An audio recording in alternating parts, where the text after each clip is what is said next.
For British farmers, times are tough. With rising costs, slashed profits and government policy causing struggles at every turn, more than a third could go out of business by the end of the decade. But now a new report has found that net zero also poses an existential threat to British farmers. There appears to have been a decision at government level to make farming ever more difficult, and net zero is being applied possibly without consideration for the long-term implications. For most farmers right now, losses of £1,000 a day will be realistic for the next 12 months. None of them can survive. And so the question has to be, is it an accident, or is it deliberate, or is it ignorance? I don't know.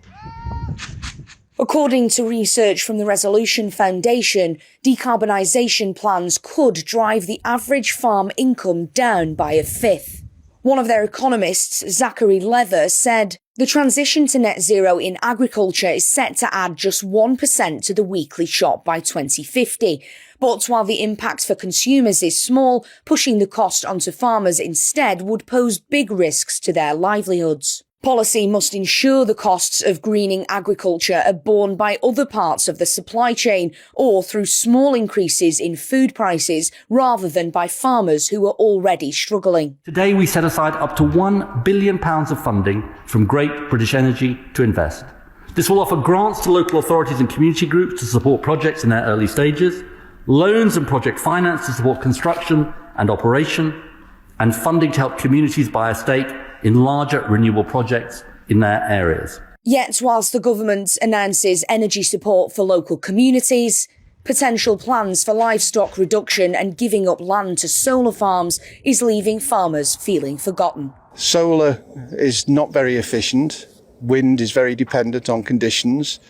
And we have 7,000 dairy farmers out there with lots of cows producing muck. If that muck went into AD plants and subsidies went to the farmers, they could produce vast amounts of electricity from a natural resource. So government is doing nothing to help farmers, and up the chain we have people who will still make a profit when the farmer can't put food on his own table.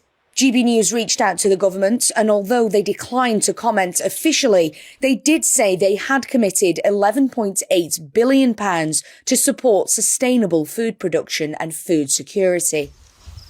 But for Colin and many others around the country, they're worried about the future of the British farm. Sophie Reaper, GB News.